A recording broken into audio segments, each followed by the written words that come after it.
ત્યાર પછી બીજા ઘણા ઘણા ઋષિઓ થયા. ગૌતમ, અંગિરા, બૃહસ્પતિ, દક્ષ, શાતાતપ, પરાશર, પ્રચેતા, સંવર્ત, શંખ મુનિ, લિખિત મુનિ, ઉષ્ણસ, આપસ્તંભ, અત્રિ, વિષ્ણુ અને હરિત વગેરે ઘણા ઘણા ઋષિઓએ પાછા સ્મૃતિ શાસ્ત્રો રચ્યા. આ બધા મુખ્ય સ્મૃતિકારો કહેવાય છે. પણ એમાં પણ સર્વશ્રેષ્ઠ જો ધર્મનું નિરૂપણ હોય તો એ સતયુગના લોકો માટે મનુ મહારાજની સ્મૃતિ,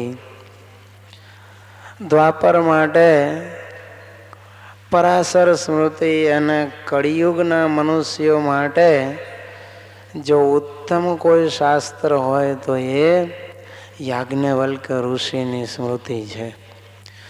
એ સિવાય ઘણા ઉપસ્મૃતિકારો પણ થયા છે. એમાં એક વ્યાસજી, બીજા સનતકુમાર, બૌધાયન, ગાર્ગ્ય, નારદ, પુલહ, શૌનક, કાત્યાયન, વિશ્વામિત્ર, પુલત્સ્ય અને ક્રતુ વગેરે 21 ઋષિઓ થયા. એ ઉપસ્મૃતિકારો કહેવાય છે.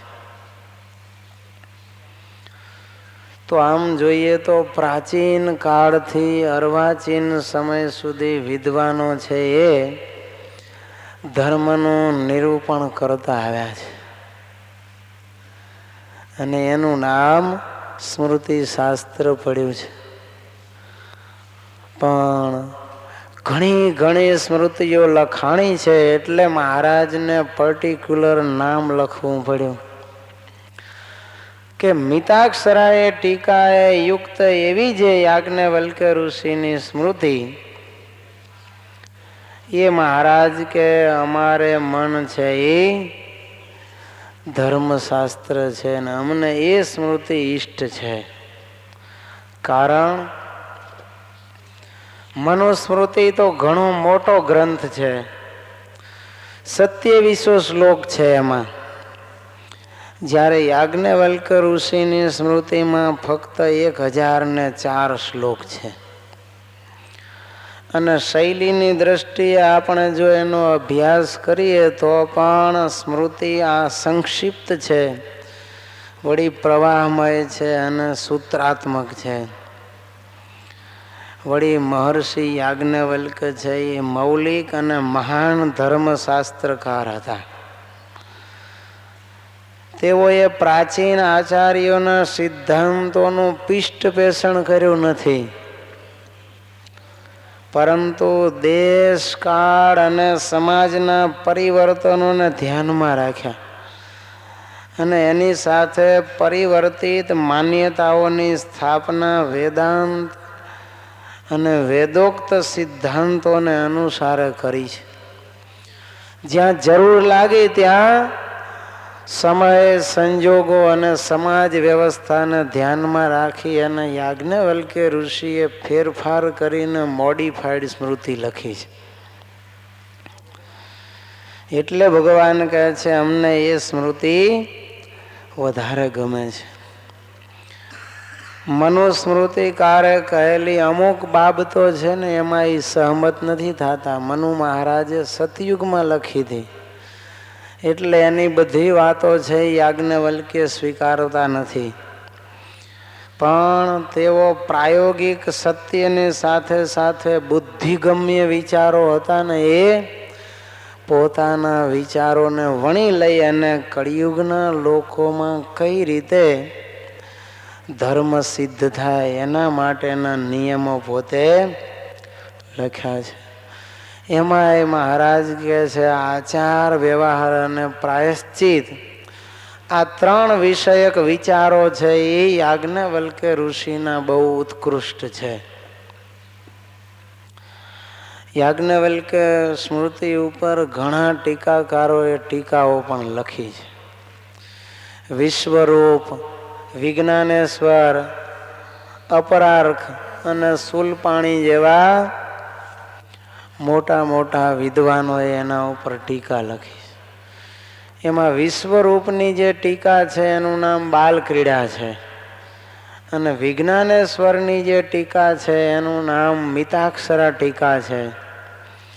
વ્યાકરણમાં જેમ પતંજલિનું મહાભાષ્ય અને સાહિત્યમાં જેમ મમ્મટનો કાવ્ય પ્રકાશ મહત્વપૂર્ણ ગ્રંથ ગણાય છે, એમ પંડિત વિજ્ઞાનેશ્વરે જે મિતાક્ષરા ટીકા લખી છે એમાં પોતાનાથી લગભગ 2000 વર્ષો પૂર્વેથી ચાલતા મતોનો સાર ગ્રહણ કરેલો છે અને એવું રૂપ ઊભું કર્યું છે કે જેના પ્રકાશમાં અન્ય મતો અને સિદ્ધાંતોનો વિકાસ જાણે થયો હોય. એટલે એવી જ્ઞાનસભર ટીકા આ મિતાક્ષરા ટીકા છે. એનું સ્થાન યાજ્ઞવલ્ક્ય સ્મૃતિની જે ટીકાઓ છે એમાં મહત્વપૂર્ણ છે. એટલે ભગવાન કહે છે મિતાક્ષરા એ ટીકાએ યુક્ત એવી યાજ્ઞવલ્ક્ય સ્મૃતિ, એકલી સ્મૃતિ નહીં. તો આમ તો યાજ્ઞવલ્ક્ય સ્મૃતિ છે એ ઉત્કૃષ્ટ ગ્રંથ છે, પણ એમાં બધી બાબતો સારી જ છે એવું કહી શકાય નહીં. વિષય વસ્તુની દ્રષ્ટિએ જોઈએ તો વ્યાવહારિક મહત્વમાં ગણપતિ કલ્પ અને ગ્રહોની પૂજાનો વિધિ છે એ આ સ્મૃતિની વિશેષતા છે, જે મનુસ્મૃતિમાં નથી. દાન વિષયક બાબતો છે એમાં મહારાજે પણ તમે જુઓ સાક્ષીએ સહિત લખત કરવાની વાત કરી. તો યાજ્ઞવલ્ક્ય ઋષિએ પણ તામ્રપત્ર ઉપર લેખ કરવો અને એ લેખ કઈ રીતે કરવો એનું વર્ણન પણ પોતાની સ્મૃતિમાં વિસ્તારપૂર્વક કર્યું છે, જે મનુસ્મૃતિમાં આપણને દેખાતું નથી. એટલે અમુક બાબતોમાં યાજ્ઞવલ્ક્ય સ્મૃતિની અધિક સૂક્ષ્મતા અને અધિક સ્પષ્ટતા જણાય છે. વ્યવહારના જેટલા પ્રમાણ મનુ મહારાજે બતાવ્યા છે એના કરતાં પણ યાજ્ઞવલ્ક્ય ઋષિએ ચડિયાતા પ્રમાણો દેખાડ્યા છે. એટલે ભગવાન કહે છે અમને બીજા ગ્રંથો કરતાં પણ યાજ્ઞવલ્ક્ય સ્મૃતિ વિશેષ માન્ય છે. પણ બધી જ યાજ્ઞવલ્ક્ય આખી સ્મૃતિ ભગવાનને માન્ય છે એવું નથી હો. કારણ એમાં પણ ક્યાંક ક્યાંક હિંસાનું પ્રતિપાદન કરેલું છે, જે ભગવાનને માન્ય નથી. એટલે ભક્ષ્ય પ્રકરણ અને શ્રાદ્ધ પ્રકરણની અંતર્ગત ક્યાંક માંસનું જે પ્રતિપાદન છે એનો નિષેધ કરવા માટે ભગવાને શિક્ષાપત્રીમાં ચોખ્ખું લખ્યું કે ન ભક્ષ્યમ સર્વથા માંસમ યજ્ઞ શિષ્ટમપી ક્વચિત. અને દેવતા પિતૃયાગાર્થમ અપ્યજાદશ્ચ હિંસનમ ન કર્તવ્યમ અહિંસૈવ ધર્મ પ્રોક્તોસ્તિ યન મહાન. જો એમાં ભગવાને યાજ્ઞવલ્ક્ય સ્મૃતિનું પણ પાનું કાપી નાખ્યું. યાજ્ઞવલ્ક્ય સ્મૃતિમાં શ્રાદ્ધ પ્રકરણમાં અને યજ્ઞાદિ પ્રકરણમાં અને ભક્ષ્ય પ્રકરણમાં ક્યાંક ક્યાંક માંસ ખાવાની છૂટી આપી છે, જ્યારે ભગવાને તો ચોખ્ખી ના પાડી દીધી કે માંસ તો કોઈ પણ પ્રકારે ન ખાવું, યજ્ઞનો પ્રસાદ હોય ને તોય નહીં. દેવતાને નૈવેદ્ય ધરાવેલું હોય કે પિતૃયાગ કર્યા હોય એમાં નૈવેદ્ય ધરાવેલું હોય તોય ભગવાન કહે છે નહીં. અને દેવતા અને પિતૃઓને અર્થે પણ ક્યારેય હિંસા તો ન જ કરવી, કારણ અહિંસા ધર્મ એ જ સર્વથી મોટો ધર્મ છે. અહિંસા પરમો ધર્મ. એટલે ભગવાન કહે છે એ બાબતમાં અમે યાજ્ઞવલ્ક્ય ઋષિ સાથે સહમત થતા નથી. બીજું, યાજ્ઞવલ્ક્ય સ્મૃતિની અંદર અમુક અમુક એવા પણ વર્ણન આવે છે કે સતી થવાના રિવાજનું પ્રતિપાદન એમાં છે. સ્ત્રીઓના અધિકાર ઉપર જાણે કે મર્યાદા લાદવામાં આવતી હોય, એને મર્યાદિત કરવામાં આવતા હોય, એના ઉપર તરાપ મારવામાં આવતી હોય, સ્ત્રીઓને સંકુચિત બનાવવામાં આવતી હોય, એની સ્વતંત્રતાને રૂંધી નાખવામાં આવતી હોય, એવા જે નિયમો છે એ પણ ભગવાનને માન્ય નથી. એટલે સતી થવાની જે માન્યતાઓ ઋષિએ રજૂ કરી છે એ માન્યતા સાથે પણ ભગવાન સહમત થતા નથી. કારણ ભગવાન કહે છે ક્યારેય સતી કોઈને બનાવવી નહીં, પણ એ જો વિધવા થઈ હોય તો કાં તો વૈધવ્ય પાણીને ભગવાનનું ભજન કરે, કાં પુનર્લગ્ન કરીને ભગવાન ભજે, અથવા તો સાંખ્યોગી બાઈ થઈને ભગવાનનું ભજન કરે. પણ જેને માણસનો દેહ મળ્યો છે એને ક્યારેય પરાણે મારી નાખવા એ ભગવાન કે અમને ઈષ્ટ નથી.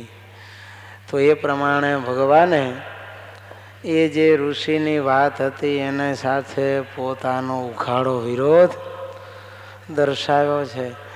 અને સ્ત્રીઓનું સ્વાતંત્ર્ય પણ ભગવાને કેટલું વર્ણવ્યું છે. જો બાઈઓને ભગવાને અલગ મંદિરો આપ્યા, કથા વાર્તા કરતા શીખવાડ્યા, એને સાંખ્યયોગીની દીક્ષા આપી અને કથાકારની પદવી, ઉપદેશકની પદવી પણ ભગવાને અપાવી છે.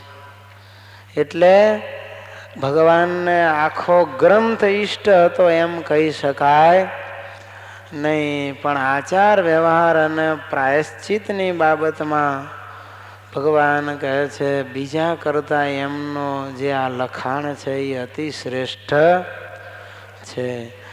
એ પ્રમાણે આ મહર્ષિ યાજ્ઞવલ્કે સંધ્યા વંદન આદિથી આરંભીને નાના મોટા સર્વે સદાચારનું વર્ણન, લૌકિક જીવનમાં જે લેવડ દેવડ, જાણે અજાણે થતા નાના મોટા પાપના નિવારણ, એનું વર્ણન પણ કરેલું છે. તો એ પ્રમાણે નીતિમય જીવન જીવવા માટે અને મનુષ્યને જીવન જીવવાના ઊંચામાં ઊંચા ધોરણો બતાવવા માટે આ યાજ્ઞવલ્ક્ય સ્મૃતિ છે એ કળિયુગના માનવો માટે અતિ શ્રેષ્ઠ ગણાય છે. એટલે ભગવાન કહે છે અમારા આશ્રિતોએ યાજ્ઞવલ્ક્ય સ્મૃતિને ધર્મશાસ્ત્ર માનવું. પણ ત્યાર પછી તો ભગવાને શતાનંદ સ્વામી પાસે આપણા ધર્મશાસ્ત્રની રચના કરાવી. કયું આપણું ધર્મશાસ્ત્ર છે? શ્રીમદ સત્સંગી જીવન. જો એના અધ્યાયના નામાચરણમાં એવું આવે ઇતિ શ્રી સત્સંગી જીવન નારાયણ ચરિત્રે ધર્મશાસ્ત્રે, કહેતા સત્સંગી જીવન છે એ આપણો સંપૂર્ણ સાંગો પાંગ ધર્મશાસ્ત્ર છે.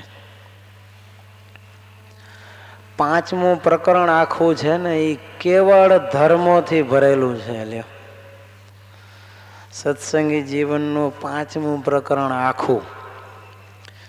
4થું પ્રકરણ પણ અડધા ઉપર એનાથી ભરાયેલું છે.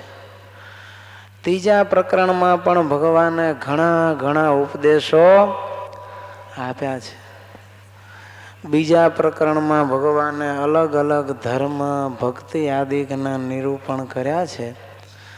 અને પ્રથમ પ્રકરણમાં ભગવાનની લીલાઓ વિશેષ છે. 2જા 3જા 4થામાં ભગવાનની લીલાઓ છે.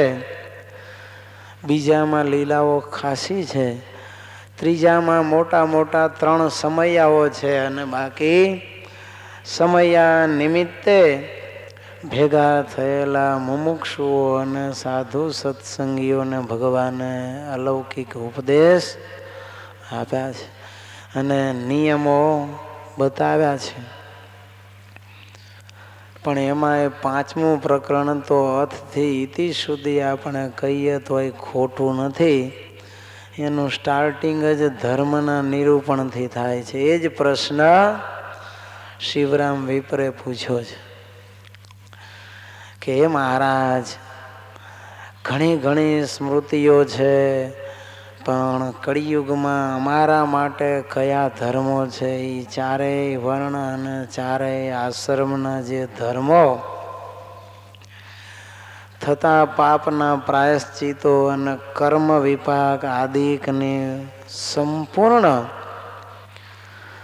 માહિતી જાણકારી હે મહારાજ સર્વજ્ઞ એવા આપ પાસે છે, તો એ મને કહેવાને યોગ્ય છો. તો અતિ ડિટેલમાં 5મું પ્રકરણ એક વખત ગ્રહસ્થોએ પણ આખું વાંચી લેવું વિસ્તારપૂર્વક. સંક્ષિપ્ત નહીં હો, 5 પ્રકરણ જુદા જુદા આવે છે ને એનું. તો બીજાના નહીં તો કમસે કમ પોતાના ધર્મો જે વિસ્તારપૂર્વક છે એનું જ્ઞાન થઈ જાય. શિક્ષાપત્રી એ પણ આપણો ધર્મ ગ્રંથ કહેવાય, એને સહજાનંદ સ્મૃતિ કહેવાય. પણ મહારાજે શિક્ષાપત્રી તો મનુસ્મૃતિ કરતા તો નહીં, પણ યાજ્ઞવલ્કે સ્મૃતિ કરતા પણ 5મા ભાગની બનાવી છે. યાજ્ઞવલ્કે સ્મૃતિના 1004 શ્લોક અને શિક્ષાપત્રીના કેવળ 212 શ્લોક. મનુસ્મૃતિના તો 2700 શ્લોક કહેતા 13મા ભાગની બનાવી છે. તો એ પણ આપણું સ્મૃતિ શાસ્ત્ર છે. પણ મહારાજે એમાં આપણને ટકોર કરી છે કે આનો વિસ્તાર તમારે જાણવો હોય તો સત્સંગી જીવન આદિક ગ્રંથમાંથી જાણવો. એટલે તમારામાંથી ઘણાએ કદાચ યાજ્ઞવલ્કે સ્મૃતિ જોઈ પણ નહીં હોય. જોકે હવે તો આપણા વડતાલના મંદિર તરફથી છપાયેલી છે એટલે ત્યાં મળતી હોય છે. પણ કદાચ યાજ્ઞવલ્કે સ્મૃતિ ન વાંચી હોય તો એ કાંઈ વાંધો નથી. કારણ આપણા માટે સ્વયં ભગવાન સ્વામિનારાયણે શિક્ષાપત્રી અને સત્સંગી જીવન આ 2 ધર્મશાસ્ત્રોનું નિરૂપણ કરાવ્યું છે. એમાં સત્સંગી જીવન તો અજોડ ગ્રંથ છે. એમાં એક એકના ડિટેલમાં ધર્મોનું વર્ણન છે. ચારેય વર્ણ અને ચારેય આશ્રમ એટલું નહીં, એનાથી આગળ વર્ણશંકરના ધર્મો પણ ભગવાને વિસ્તારપૂર્વક કહ્યા છે. એને શું કરવું શું ન કરવું.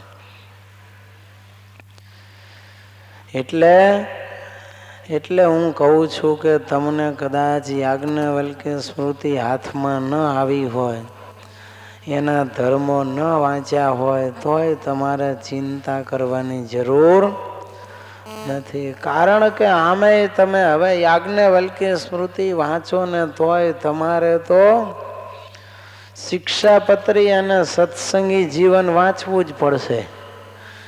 અને જે કાંઈ અનુસરણ આપણે કરવાનું છે એ તો સત્સંગી જીવન અને શિક્ષાપત્રીના નિયમોનું કરવાનું છે.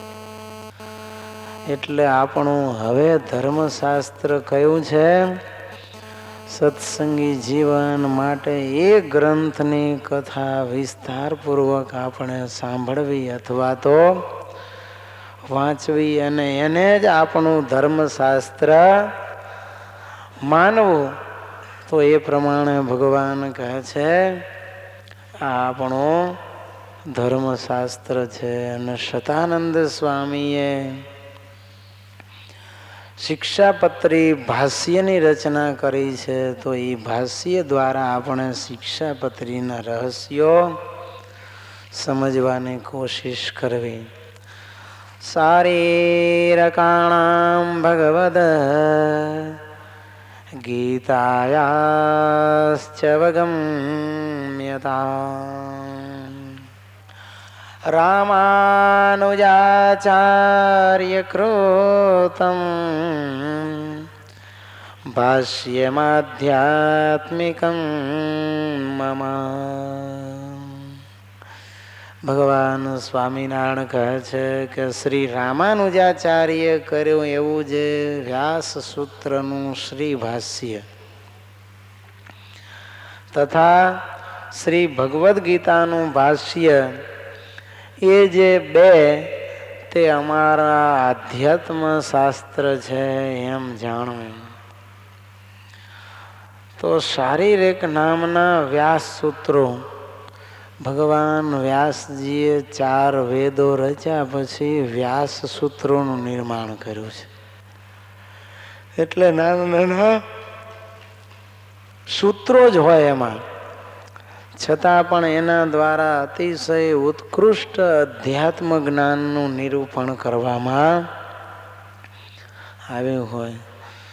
તો આ ભગવાન વ્યાસજીએ રચ્યું છે એટલે એને વ્યાસ સૂત્ર કહેવામાં આવે છે. એમ બ્રહ્મસૂત્ર પણ આવે છે, જેના ઉપર મુક્તાનંદ સ્વામીએ ભાષ્ય રચ્યું છે, બ્રહ્મસૂત્ર ભાષ્ય અથવા તો બ્રહ્મ જિજ્ઞાસા. એવી રીતે લગભગ આવા બ્રહ્મસૂત્રોની કે ઉપનિષદોની રચનાની શરૂઆત થતી હોય છે. તો એમાં વિશેષે કરીને આત્મા અને પરમાત્માના વર્ણન હોય. આત્મ તત્વ અને પરમાત્મ તત્વને ઓળખી દેહથી જુદા થઈ અને પરમ પ્રાપ્ય એવા પરમાત્માના સ્વરૂપને મેળવવું, એ જ વાત આવા શાસ્ત્રોની અંદર, અધ્યાત્મ શાસ્ત્રોની અંદર વિસ્તારપૂર્વક વર્ણવવામાં આવી હોય.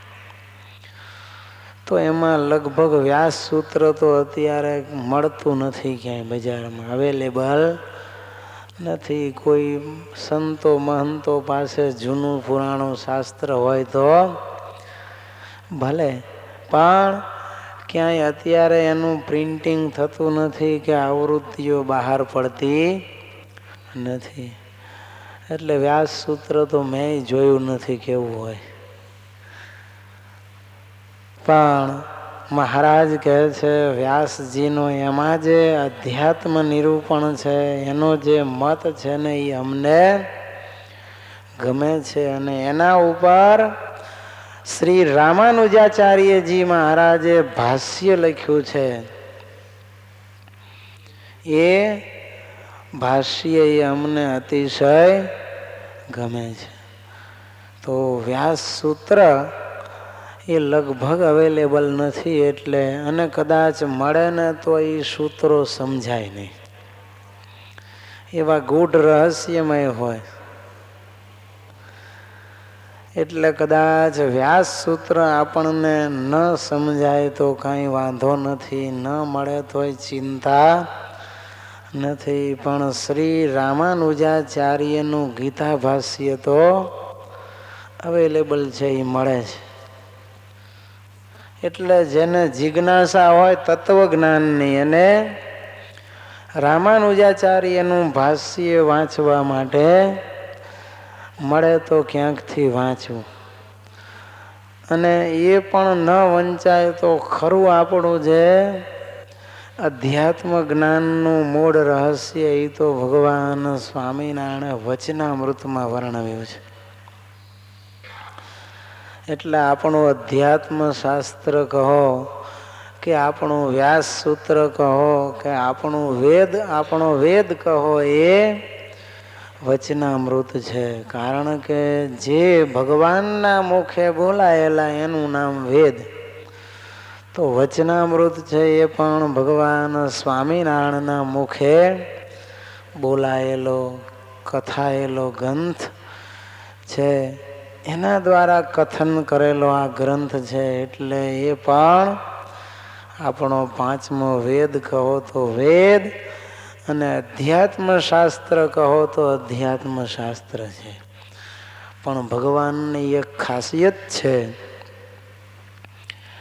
કે ભગવાને વેદની જેમ એને અઘરું બનાવ્યું નથી.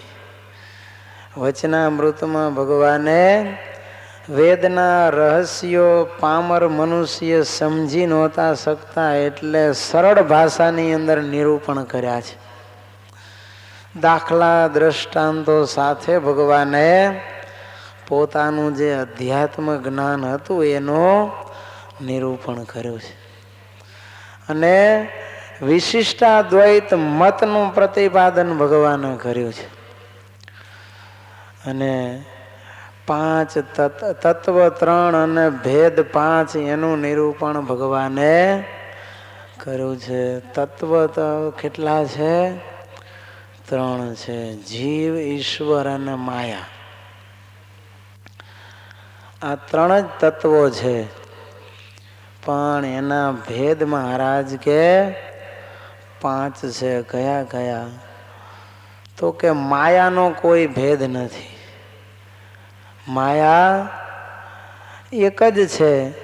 એમ ઈશ્વર કહેતા ભગવાન, એમાં પણ 2 વિભાગ કે 3 વિભાગ નથી. એમાં પણ ભગવાન એક અને અનન્ય છે.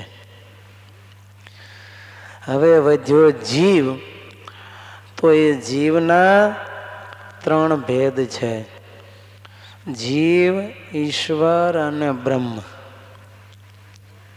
એવા 3 ભેદ એના પડે છે. જીવ એટલે આ પામર મનુષ્ય કે પછી પ્રાણી પક્ષીઓમાં જે કાંઈ સ્થાવર જંગમ સૃષ્ટિમાં જેનામાં જીવન છે એના વિશે જીવ રહેલો છે,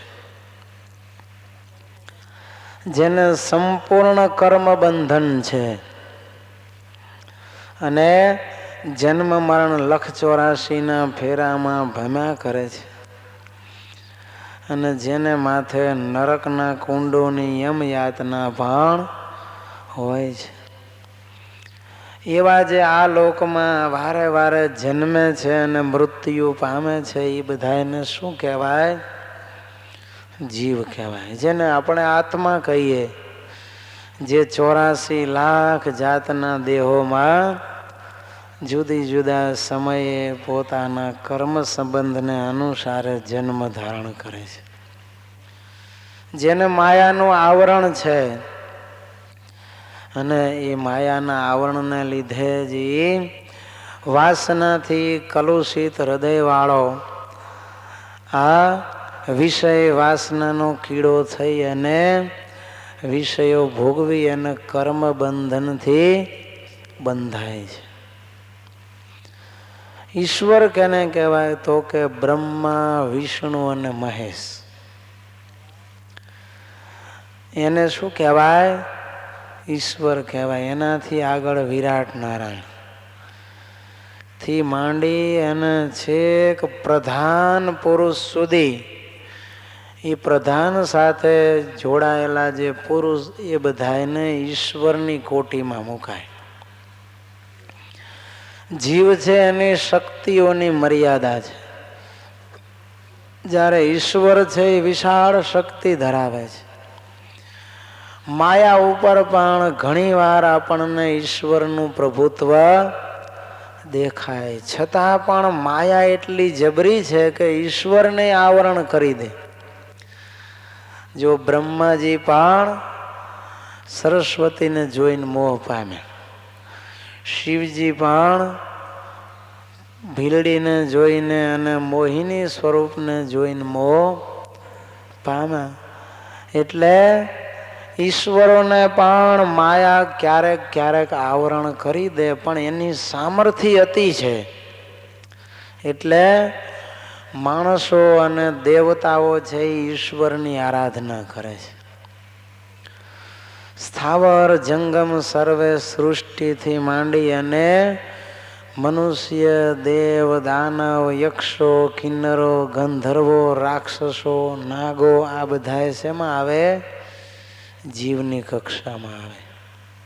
દેવતા પણ જીવમાં આવે અને એનાથી ઉપર જે બ્રહ્મા વિષ્ણુ મહેશથી માંડી અને પ્રધાન પુરુષના કક્ષાના છે ત્યાં સુધી બધા જીવો ઈશ્વરની કક્ષામાં આવે. કારણ એ ભેદ પડી ગયો. બ્રહ્મા છે કે શિવજી છે એની આયખ્યું પૂરું થાય પછી એ કોઈ દી માણસ ન થાય.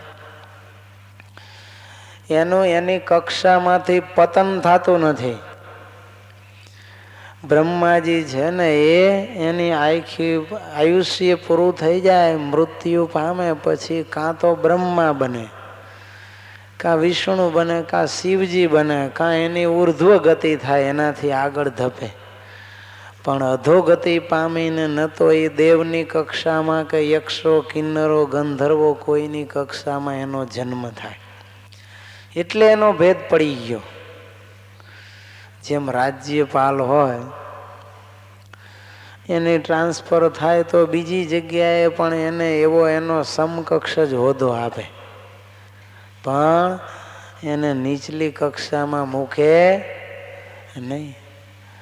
એમ રાજ્યપાલની જેમ અવલ પોસ્ટ છે એમ આ બધા ઈશ્વરો છે એની પણ ટ્રાન્સફર થાય તો અહીંયાથી બીજા બ્રહ્માંડમાં એને ઈશ્વર બનાવે.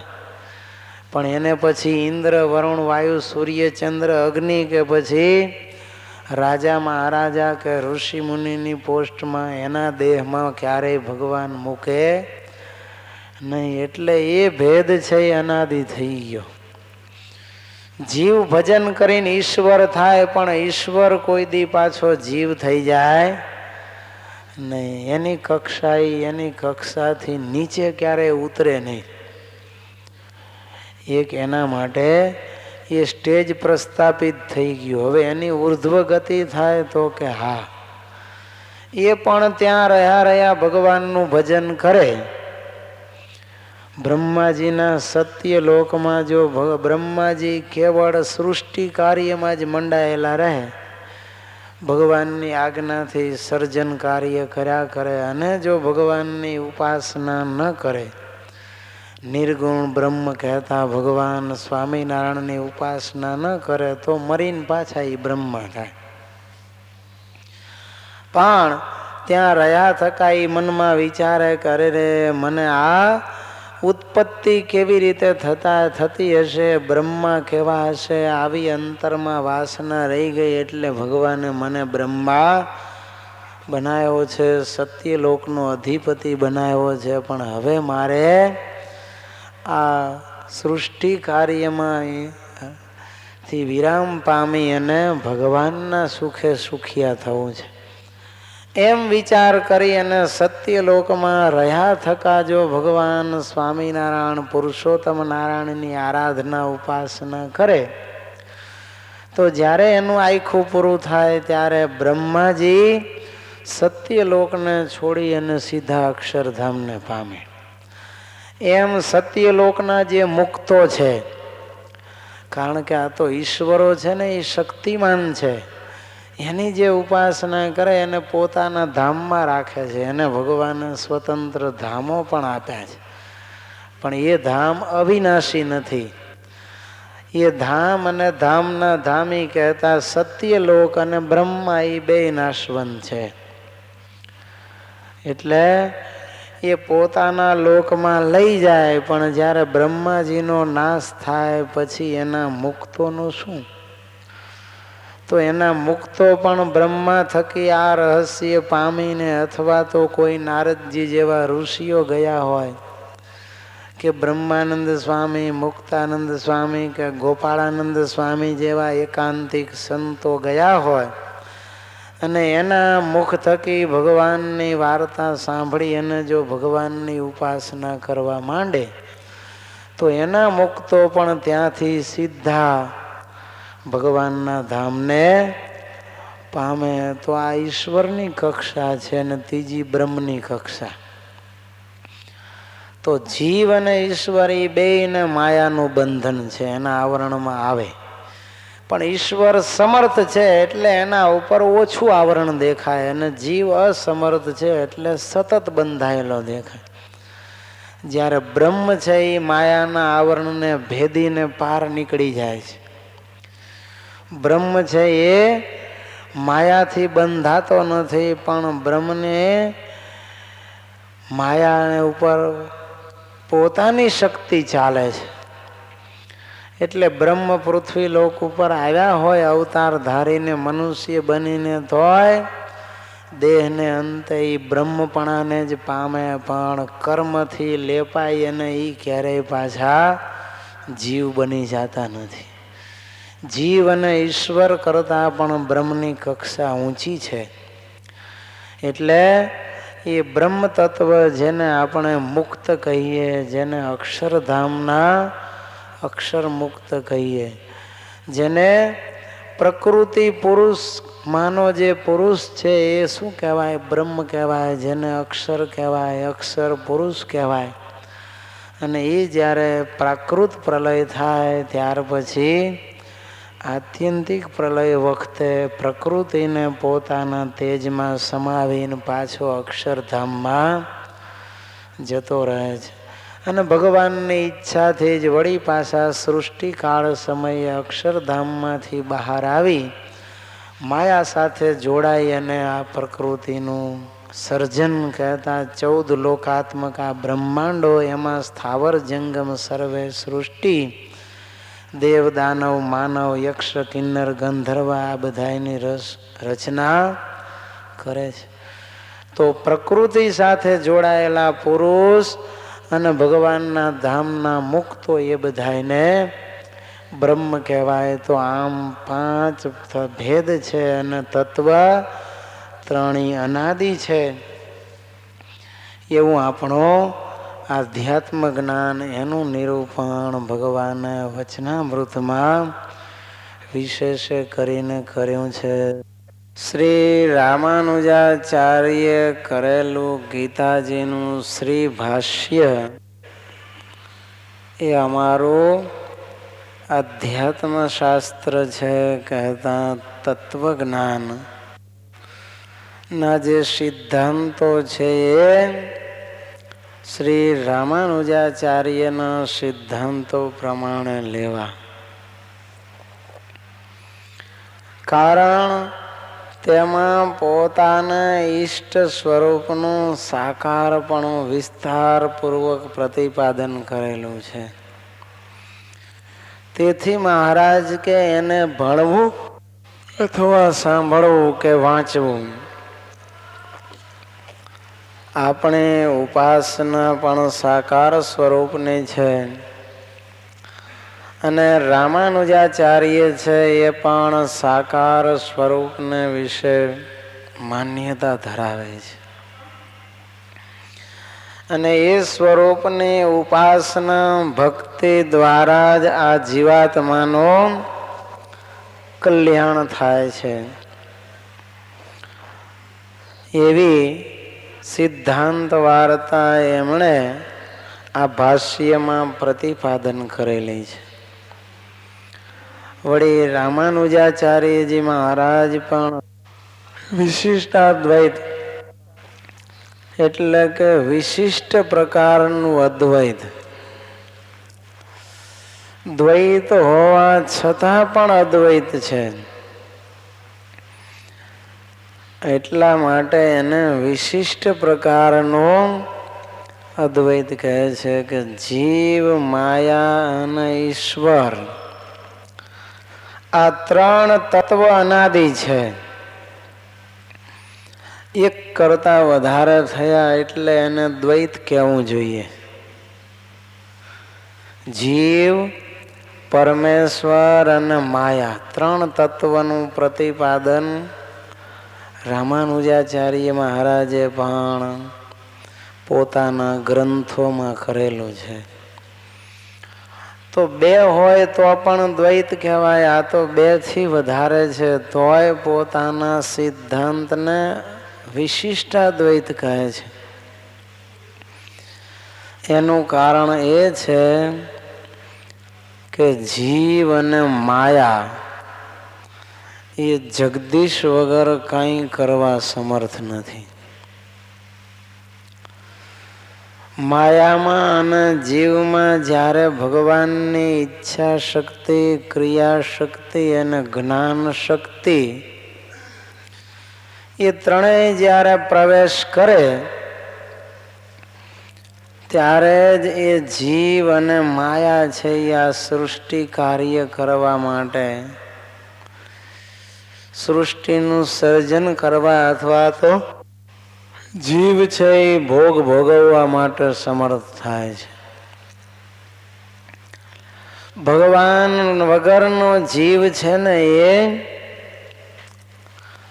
અસમર્થ છે, કંઈ કાર્ય કરવા માટે સમર્થ નથી.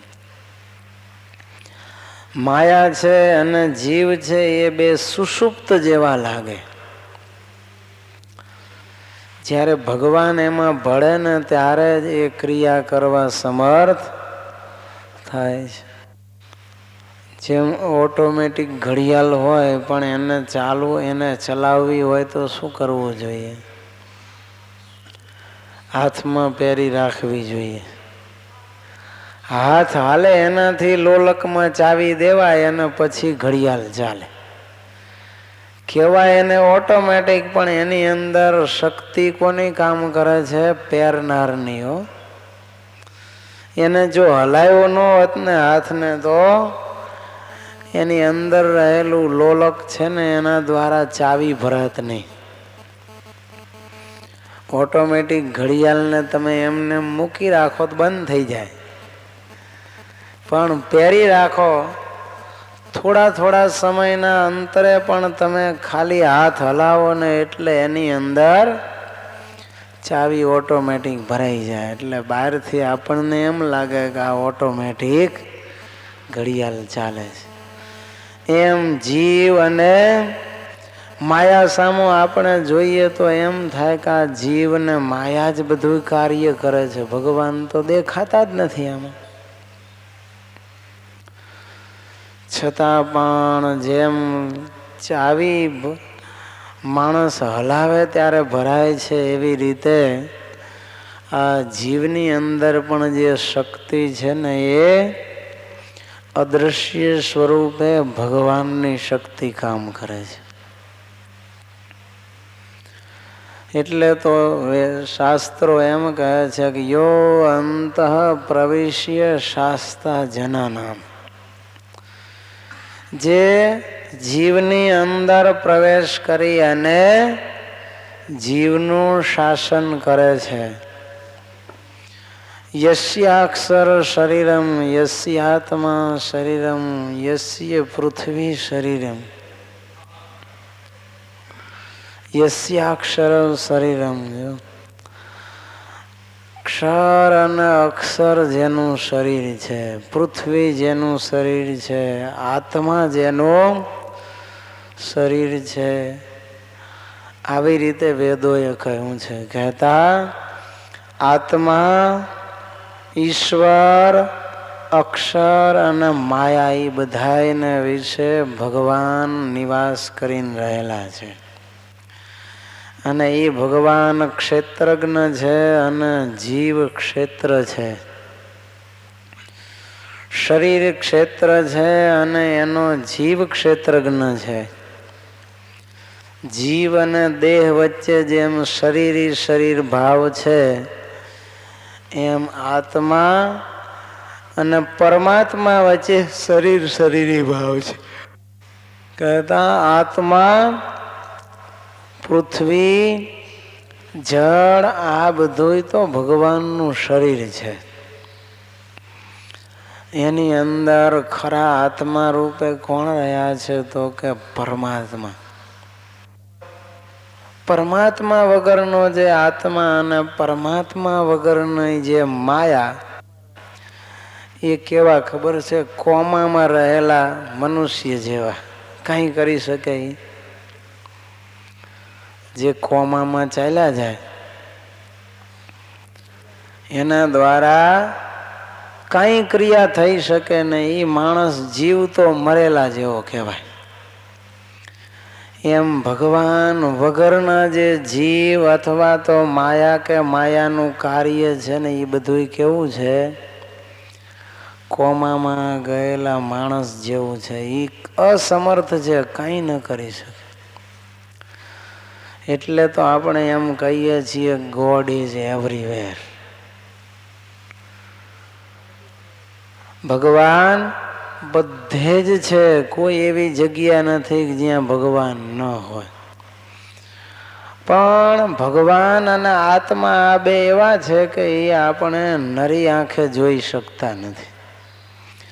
એ આપણી આ ચર્મચક્ષુ ઇન્દ્રિયનો વિષય નથી. પણ ભગવાનની ભક્તિ અથવા તો યોગ સાધના દ્વારા વિશુદ્ધ થયેલો જે જીવ છે, એનું જે મન, એનું ચિંતન કે એની વૃત્તિ છે ને, એ આત્મદર્શન કે પરમાત્મા દર્શન કરવા સમર્થ થાય. બીજા કોઈ વિચારે કે અમે આત્માને જોઈ લઈએ, પરમાત્માને જોઈ લઈએ, તો એ શક્ય નથી. ભક્તિ અને યોગ સાધના દ્વારા, ચિત્તવૃત્તિનો નિરોધ દ્વારા, પ્રાણનો નિરોધ અથવા તો પ્રાણના નિરોધ દ્વારા ચિત્તનો નિરોધ કરીને સમાધિ દશાને પામે, એને આત્મતત્વ અને પરમાત્માનું દર્શન શક્ય બને. એ સિવાય કોઈના માટે શક્ય નથી. પણ આત્માની અંદર પરમાત્મા બેઠા છે એ 100%ની વાત છે. અને એ આત્માના પણ આત્મા છે. જેમ આત્મા વગરનું શરીર મળદું કહેવાય, એમ પરમાત્મા વગરનો આત્મા મળદું કહેવાય. એ કંઈ કરવા સમર્થ નથી. એટલે ભગવાન વગર આ બેનું અસ્તિત્વ કોઈ ગણતરીમાં આવતું નથી. અને પરમાત્મા છે એ જીવમાં પણ રહ્યા છે અને માયાના વિશે પણ રહ્યા છે. છતાંય માયા અને જીવનું અસ્તિત્વ પાછું જુદું જણાય છે. પણ ભગવાન વગર એનું